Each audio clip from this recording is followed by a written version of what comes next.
All right, let's talk about the ups and downs of Those Who Remain, shall we? I have many things to say. I will say them quickly. This is the impression that I get from this game. This seems to me to be the idea of a person or group of people that really know the good, like really know how to make a good horror story. The bones, the foundation is there. The premise is very interesting. The story is really interesting. Some of the imagery is very interesting, at least in theory. Sometimes it works, sometimes it doesn't. We'll get to that in a second. But the idea of the imagery is very effective. And there are some moments, some set pieces in this game that are very effective, that are like, I screamed like a little baby a couple of times. Like it's at times it can be very scary. The problem is that this person or group of it very much has a feel of a single person developer, but it could be a small team. I don't know. But this person or people clearly do not have either the technical proficiency or the budget or both to pull it off.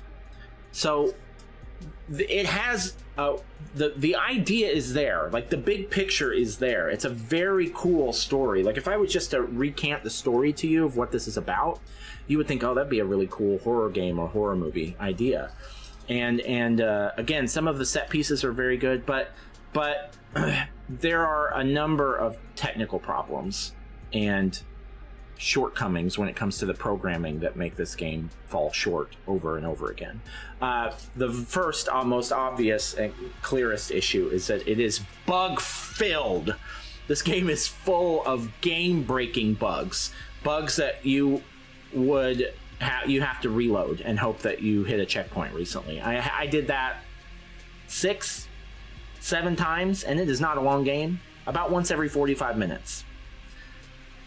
Would have to, on average, I would have to just completely quit out the game. There were all kinds of bugs I've never seen before in games. Games when you paused, you could still move around and things could still attack you. When you were reading things, when the game was clearly paused, certain parts of the environment or certain enemies would still be moving. The objective markers would tell you the wrong things that you've already done or things that you haven't done yet. When you had to load a checkpoint, certain aspects of the checkpoint would load, like you would change where you were in the environment, but there would still be enemies from after the checkpoint. You could fall through the floor. That happened several times.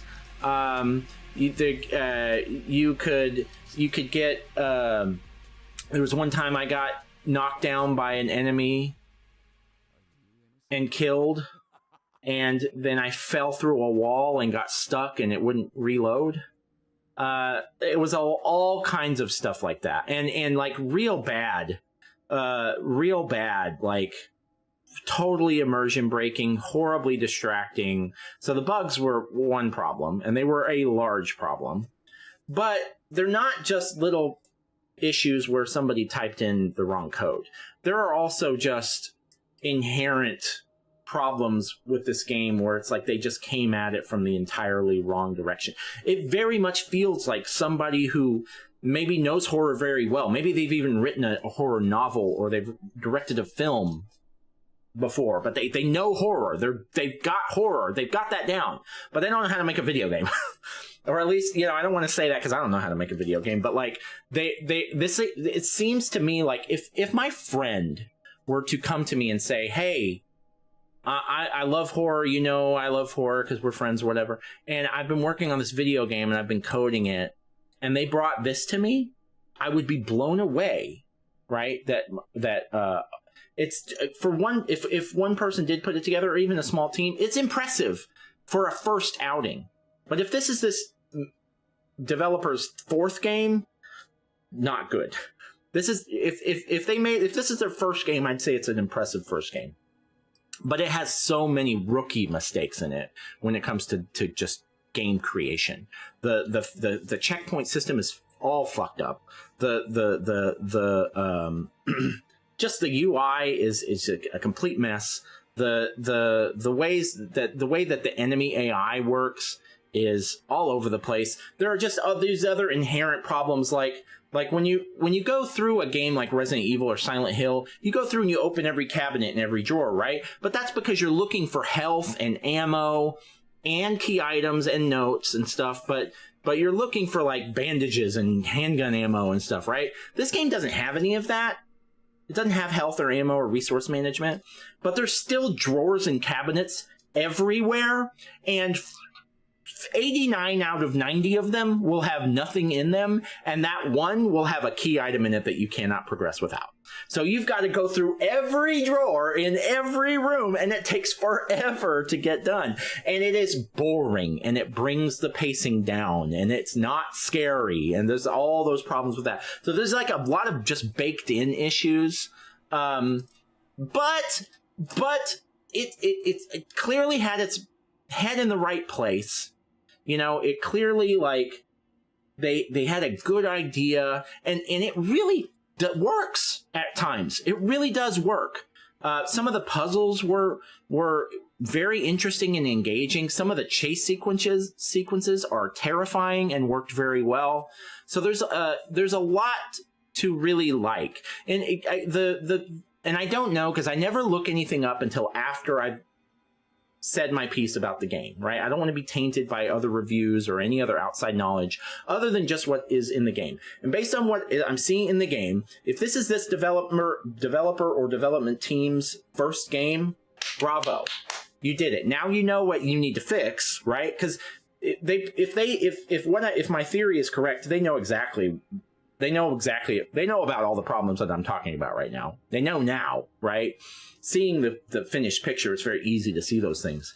If this is your fourth game, then you are not learning, or you know, like there's very basic shit in this game that just could be. And I'm not just talking about the bugs.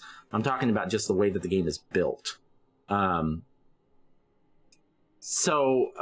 you know what? Overall, there is some weird, quaint, 99-cent Steam game itch.io charm to this game that it's there. I can see it sticking with me, as far as, like, there have been some other games that I've played, like The Park or Find Yourself, that are like either cheap Steam games or itch.io games, or just you know, indie horror games, short indie experiences that really stuck with me, that I really enjoyed.